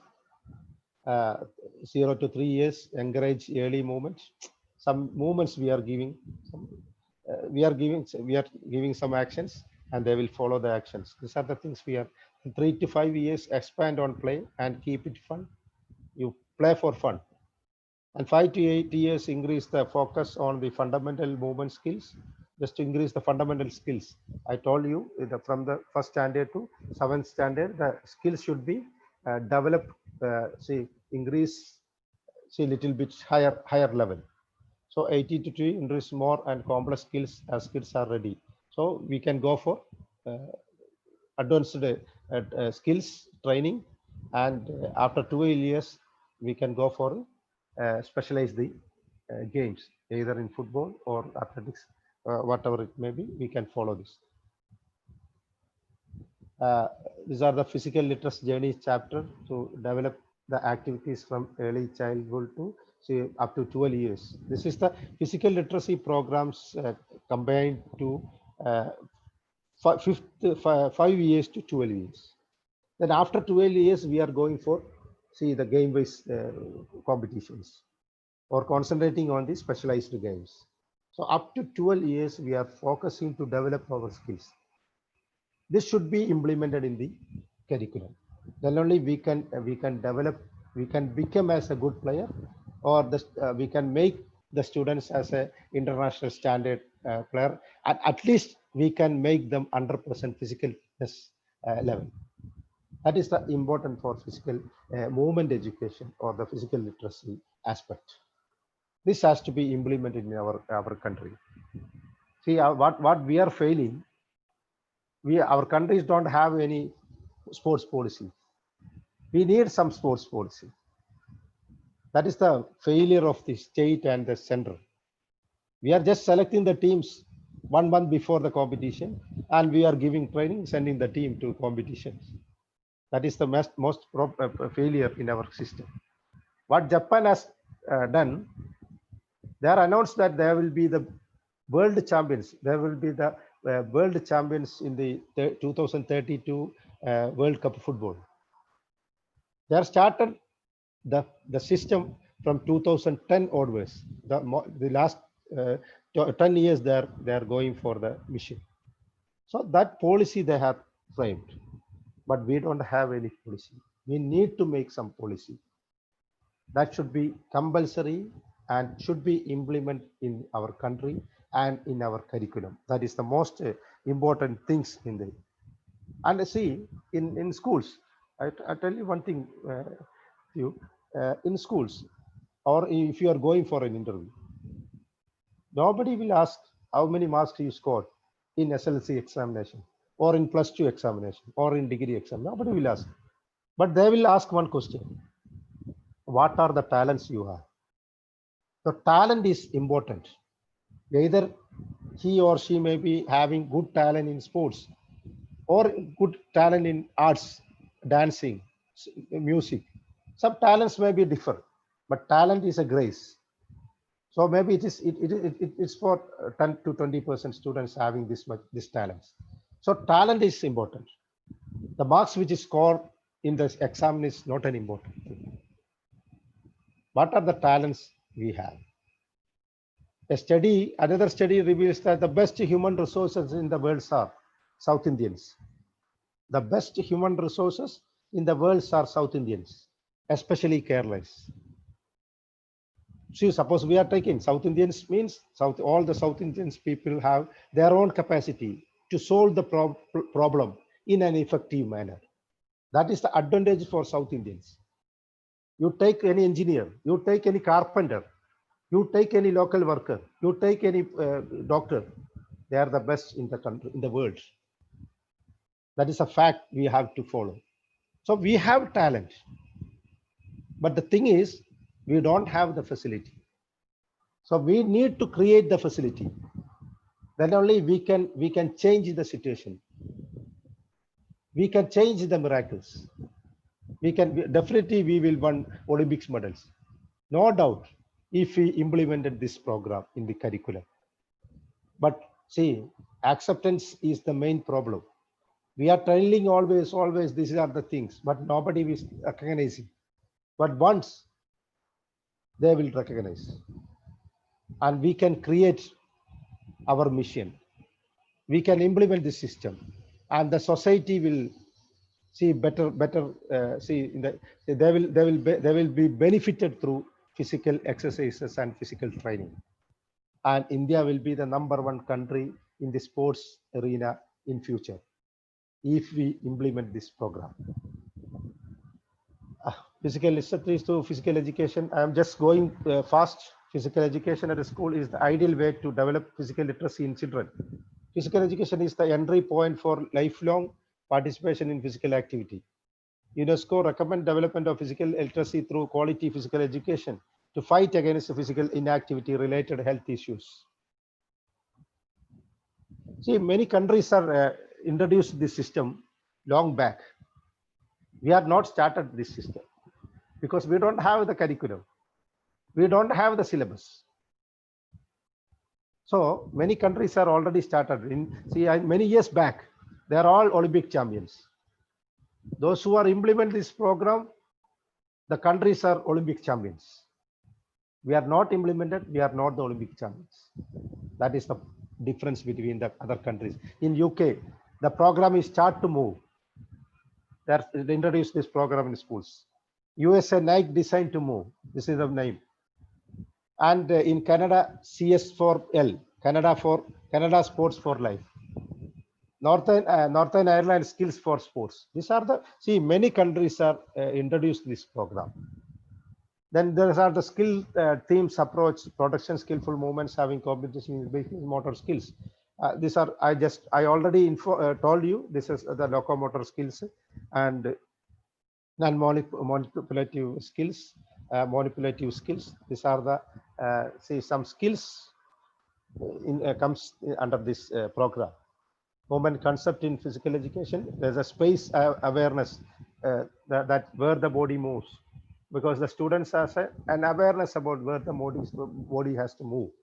This is the location, which location we are going, which direction we are going, at what level we can go. These are the things, some awareness they can develop, and effort, how much effort they can take, how many time they can continue this program.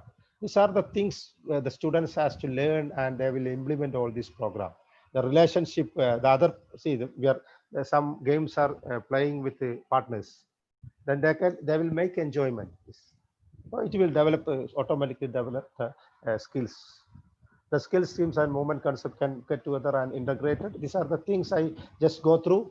The sixth content standard of physical education demonstrates competency and proficiency in movement forms.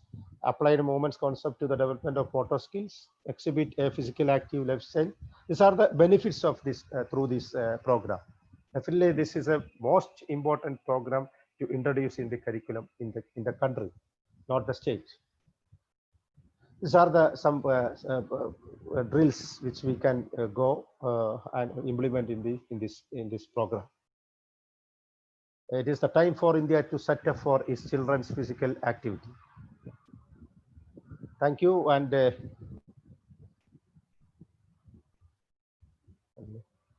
I was the member of Kerala State.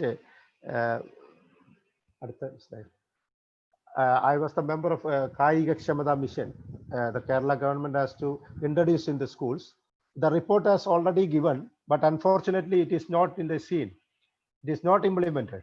That is the problem we are facing.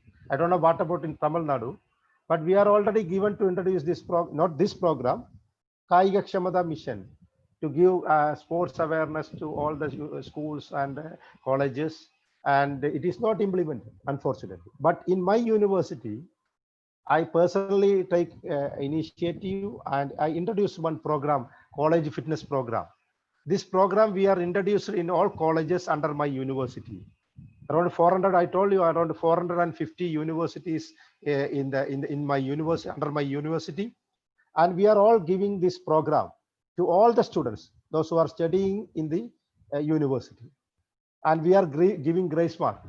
Those who are achieving they are achieving the fitness level, we will give grace mark to the students in each semester. That is for 4 semesters. That is 2 years. And 1 semester we will get 6 marks. Total 4 semester, the students will get 24 marks.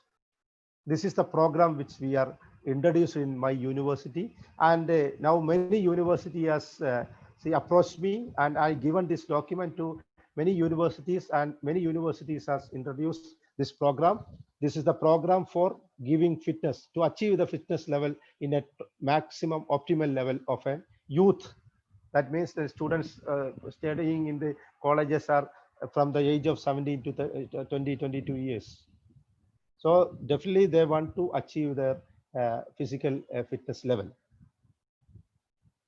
This is a program which we are calling COFE. I just go through very fastly because time is up. The program will be implemented in this academic year. That's 2 years back. This is the college fitness program was motored by DP to attract the college students for the regular physical exercise to maintain good health among students community by awarding additional 6 marks per semester for the participation in the regular physical education training. Minimum 80% attendance required for the grace mark. Mark will be out of 10 points, 4 marks for attendance, 6 marks for the performance in physical test. Students having 80% attendance only will be allowed to attend the physical test. If a student participates in the physical test, to be failed to qualify all tests is also eligible for the grace mark. provided she has having as 80% attendance.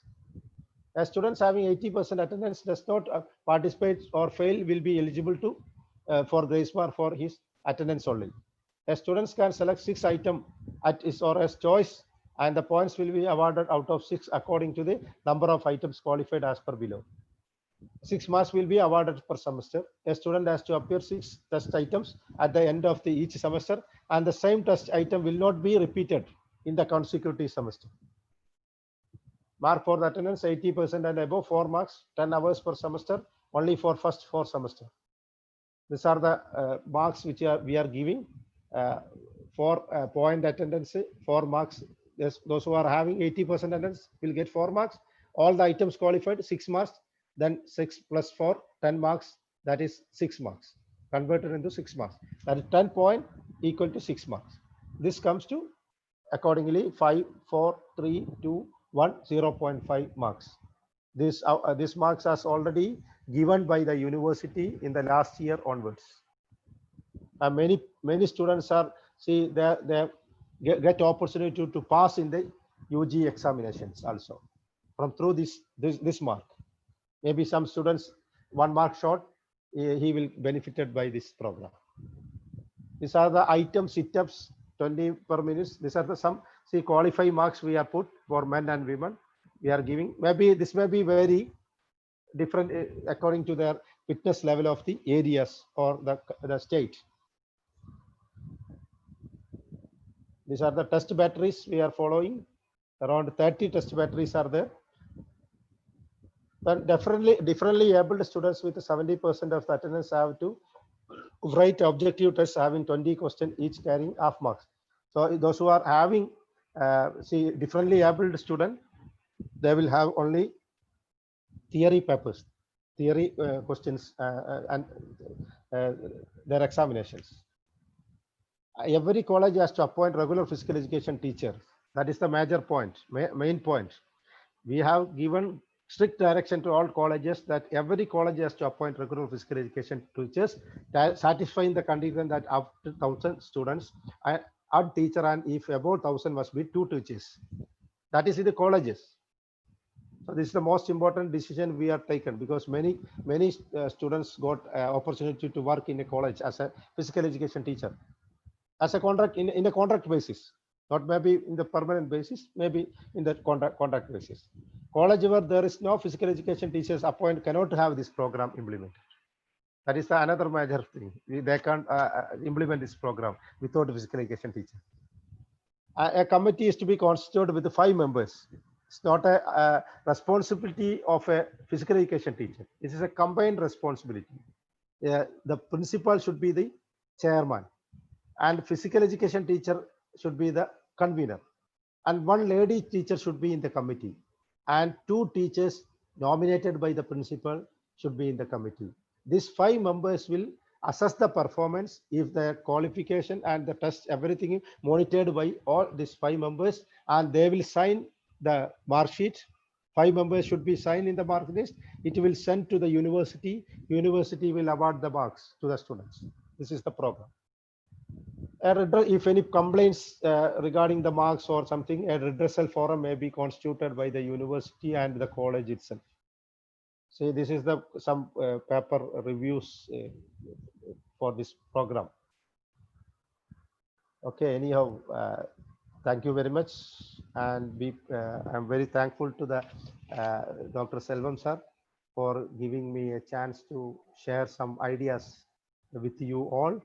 I thank you once again. If you have any queries or if you have any doubt, I will share with my ideas with you. And if you have any ideas, because I'm not in a full potential man with all knowledge in introducing all this program, because you have a lot of ideas. If you have any ideas, you can share with me through my mail or through my phone. You are always welcome.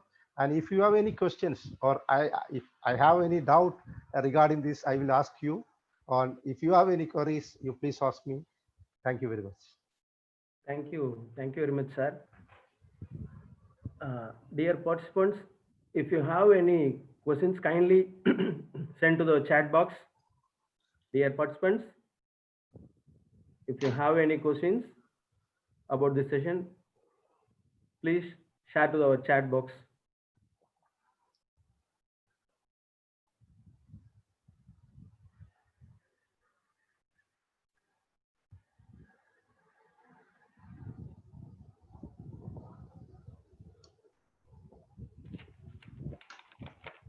Okay, sir. Thank you.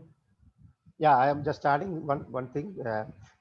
If you want to implement this program in the community, it is always free to open this to start the program in community itself. So we can start a program in our panchayat. In the panchayat, so all panchayats or under panchayat, each wards are there. So we can start a program in ward ways. A Vakesh club can be implemented in all wards and audited by the panchayat. They can start, they can assemble members in the ward. They can assemble in a single place, and they can start the either walking or jogging or running. So we fix a time, morning 6 a.m. All the ward, the people are assembling in one place, and they can start the activity. That will develop their relationship, irrespective of the caste, religion, everything, even politics. Thank you very much, sir. Now we are going to conclude this session. Thank you very much, sir. The session is very informative. It is really a fabulous session. Every physical education teachers will enjoy this session, and they have to how to motivate and how to initiate the sports person in the school level also. It is very useful, sir. And you are explained social fitness, physical fitness, how to develop physical literacy for age of 1 to 12 years old. How is FMS developed in children? You are explained in the grateful manner, and you are the person who is introduced a college fitness education program in Kerala state. We are very happy to hear this message, sir. Hereafter, every people in Tamil Nadu and other states also try to develop this program in their state. It's a really a fabulous program. We are really enjoyed, sir. Thank you so much for your kind acceptance and present is deliver your views and ideas in the international webinar. Thank you so much, sir. Really happy. Thank you very much, sir. Thank you very much. Now, today is the last session of our international webinar. So we are going to conclude the program. I extend my warm welcome to our director of this program, Professor and Director, Department of Physical Education, Annamalai University. I welcome you, sir, for the valedictory address. Thank you.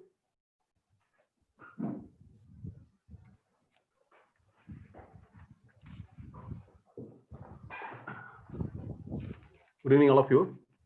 First of all, I thank all the participants. Whatever we given us suggestions, you can follow, and we are smoothly conduct the seminar in successful manner. Apart from that, all the resource persons, near about 13 resource persons are come over there. First day, the seminar inauguration by the Dr. Piyush Jain, National Secretary for PEFI, and Dr. Thirumalai Sami, founder, former Vice Chancellor, TNPSU, and Dr. V. Satyanarayana from Hyderabad Osmania University. Then Dr. G. Ravindran, my guru, Principal, Kovilur Order College of Physical Education, and Dr. Sethu, close friend of mine. He is working as assistant professor, MS University, and K. Venkatacharapati, Director of Yoga, Annamalai University. Then Dr. Seriman from Oman. Then K. Prasad from the fitness trainer from Chennai, and Dr. Subramanian from Oman, and K. Vaidyanathan, our guru, SRM University, Chennai, and Rajesh Kumar, principal and head of the department from Osmania University. Then Dr. Manialagu from Alagappa University, and Syed Ibrahim from Saudi Arabia, and Dr. Sagir Hussain from University. So all all are expert, because without resource person, we can't run the show. So the heroes, they are the heroes of this webinar. So whenever I approaches them, immediately everybody they are accepted and come over, because due to the COVID, everybody they are busy. Even though they are spare their time and come over here to deliver the session, and are they share their knowledge to the participants. I think all the participants may be benefited through the webinar. Apart from that, COVID, they've given a very good lesson for the society. Because previous, if you tell if you be a physical education teacher or a lecturer in physical education, if you tell to somebody you do exercise or this means, nobody they are accepted. But nowadays, everybody they realize here, in future, if you wanted to make it to your fitness, only if you are fit, then only you can succeed your life. That is the only way through the physical education. So this is the right time for us, because we conducted the speech of seminar or webinar, so that they create the knowledge to everyone else, and everybody they can involve to the physical education. And especially for the last session, Sagir, it's a right concept, because in the olden days, what happening, we are having the Gurukula Kalvi, Gurukula method of teaching. That day they are using all what are we are taught everything there, but that it be collapse, and again it go over the some other. So that is a right way, because in the early stage itself, if you create the students in the right manner, definitely that good society will become over there. We will succeed in our life. So thank you for all the participants. On behalf of our Annamalai University, once again I thank to all the participants, and I thank to our Vice Chancellor and the Registrar and Dean Faculty of Education. Whenever I approaches to them, immediately they can permit me to conduct such webinars. So in this occasion, I thank everybody else. Most of the professors, they come over there. I thank all the professors for come over here, and have a good day. Stay safe, safety yourself. Thank you one and all. Sagir, close the session. Okay, thank you for our viewers.